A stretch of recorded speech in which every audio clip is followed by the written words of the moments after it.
नमस्कार, जनप्रभात सुप्रभात में आपका स्वागत है। मैं हूं हेमेंद्र सिंह। एक नजर डालते हैं आज की सुर्खियों पर। सुप्रीम कोर्ट के बारे में सूचनाएं प्राप्त करना अब होगा आसान। आरटीआई आवेदन दाखिल करने के लिए पोर्टल लॉन्च। मोरबी पुल हादसे के बाद गुजरात हाईकोर्ट का बड़ा फैसला, राज्य के सभी पुलों का सर्वेक्षण करने का दिया आदेश।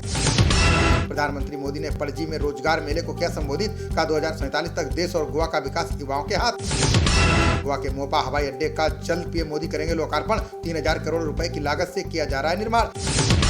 गृहमंत्री ने समान नागरिक संहिता को लागू करने की जताई प्रतिबद्धता, का लोकतांत्रिक चर्चा पूरी होने के बाद सरकार शुरू करेगी काम। जेल में बंद महाराष्ट्र के पूर्व मंत्री नवाब मलिक को नहीं मिली राहत, विशेष अदालत ने जमानत पर फैसला 30 नवंबर तक टाला। पाकिस्तान के प्रधानमंत्री शहबाज शरीफ ने लिया बड़ा फैसला, लेफ्टिनेंट जनरल आसिम मुनीर को बनाया नया आर्मी चीफ। जानलेवा हमले के मामले में मऊ के घोसी सांसद अतुल राय बरी, 22 लोग थे आरोपी, मामले में 7 असला हुए थे बरामद। भारत को सस्ते में तेल बेच रहे रूस पर नकेल कसने की तैयारी, अमेरिका और पश्चिमी देश रूसी तेल पर लगाएंगे प्राइस कैप। गुजरात चुनाव में अशोक गहलोत ने भाजपा पर साधा निशाना, का अब पहले जैसी नहीं रही बीजेपी, लोग करने लगे बातें। जालंधर में कई नामी ज्वेलर्स के शोरूम पर आयकर का छापा, अधिकारियों की टीम ने कई दस्तावेज किए जब्त। जयशंकर ने अंतर्राष्ट्रीय बाजरा के प्री लॉन्च को किया संबोधित, का कोविड, कॉन्फ्लिक्ट और क्लाइमेट 3 बड़ी चुनौतियां। विश्व के बाजरा उत्पादन में भारत की लगभग 20% हिस्सेदारी, जयशंकर बोले वैश्विक खाद्य सुरक्षा पर पड़ेगा चुनौतियों का असर। ईरान के उप विदेश मंत्री अली बाघेरी कानी ने की भारत की तारीफ, अमेरिका और पश्चिमी देशों पर लगाए कई गंभीर आरोप। छत्तीसगढ़ के भिलाई में कैंप क्षेत्र में फैला डायरिया का प्रकोप, बीमारी से 2 की गई जान, 50 से ज्यादा अस्पताल में भर्ती। बिलासपुर में शराब तस्करों ने आबकारी टीम पर किया हमला, पत्थर फेंके, गाड़ियां तोड़ी, जान बचाकर भागे अफसर। चंपा षष्ठी त्योहार से पहले सांप्रदायिक सौहार्द बिगाड़ने की कोशिश, कर्नाटक के दक्षिण कन्नड़ में हिंदू जागरण ने लगाया विवादित पोस्टर।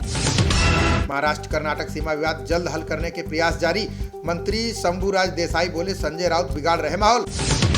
उत्तराखंड विधानसभा से बर्खास्त कर्मचारियों को लेकर बड़ा फैसला, हाईकोर्ट ने स्पीकर रितु खंडूरी के आदेश को बताया सही। हरियाणा में खट्टर मंत्रिमंडल में फेरबदल की तैयारी शुरू, नॉन परफॉर्मर 2 मंत्रियों की तय मानी जा रही है छुट्टी। अनवर इब्राहिम मलेशिया के नए प्रधानमंत्री किए गए नियुक्त, देश के सम्राट ने किया मनोनीत, आज लेंगे शपथ। मंत्री धर्मेंद्र राठौड़ ने बीजेपी की जन आक्रोश रैली को बताया नौटंकी, का सरदार शहर के उपचुनाव में कांग्रेस भारी मतों से होगी विजयी। सपा अध्यक्ष अखिलेश यादव का लोकसभा चुनाव पर बड़ा ऐलान, का कन्नौज से पहली बार चुनाव लड़ा था, वहीं से लड़ूंगा। दिल्ली की जामा मस्जिद में अकेली लड़की की एंट्री पर बैन, स्वाति मालीवाल बोली, इमाम को जारी कर रही हूँ नोटिस।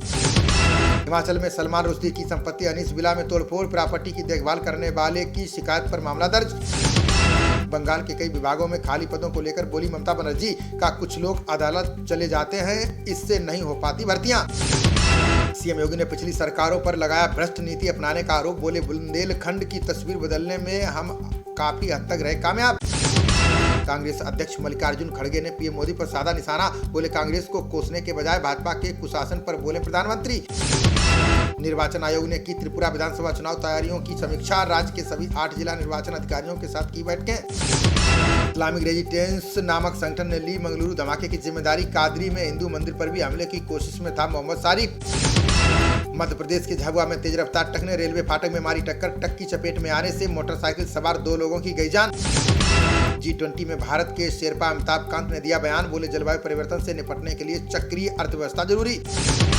चुनाव आयुक्त की नियुक्ति पर सुप्रीम कोर्ट ने फैसला रखा सुरक्षित, अब स्वतंत्र पैनल करेगा अरुण गोयल के भाग का फैसला। सीएम मुंबई की टिप्पणी पर अजीत पवार ने की केंद्र से दखल की मांग, बोले महाराष्ट्र कर्नाटक सीमा विवाद को सुलझाने पर ध्यान दे सरकार। हिमाचल कांग्रेस के वरिष्ठ नेता सुखविंदर सिंह सुक्खू ने किया दावा, बोले प्रदेश में जीत तय, सीएम पर फैसला लेने में नहीं होगी दिक्कत। नक्सलियों के खिलाफ ओडिशा पुलिस को मिली बड़ी सफलता, बलांगीर जिले में मुठभेड़ के दौरान 2 नक्सली हुए ढेर। सत्येंद्र जैन को लेकर तिहाड़ जेल में पूर्व अधिकारी का दावा, बोले जेल में रसूखदार लोगों के लिए हर तरह का इंतजाम आमद। राजस्थान पुलिस ने गुमशुदा बच्चों को खोजने के लिए चलाया अभियान, ऑपरेशन खुशी के तहत 3 सप्ताह में 161 गुमशुदा बच्चे बरामद। हिंदी के बाद मराठी में डॉक्टरी की पढ़ाई शुरू करवाने की तैयारी, शिंदे सरकार ने मराठी में पुस्तकें छापने के लिए गठित की समिति। बलिया पुलिस ने मुठभेड़ में बिहार के 2 अपराधियों को किया गिरफ्तार, मुठभेड़ में रसड़ा थाना क्षेत्र के 4 पुलिसकर्मी भी हुए घायल। त्रिपुरा में अगले शैक्षणिक सत्र तक मिल जाएगा पहला डेंटल कॉलेज, आईजीएम अस्पताल की नई इमारत में संचालन की मिली मंजूरी। नोएडा में डीजल चुरा रहे बदमाशों ने पुलिस वैन में मारी टक्कर, 2 पुलिसकर्मी घायल, अपनी कार छोड़कर मौके से भाग गए बदमाश। ठाणे में अंधविश्वास दूर करने के लिए शख्स ने शमशान में मनाया जन्मदिन, समारोह में 40 महिलाओं और बच्चों समेत 100 मेहमान हुए शामिल। महाराष्ट्र के पालघर में भूकंप के महसूस किए गए हल्के झटके, अभी तक किसी के हताहत होने की नहीं आई है कोई खबर।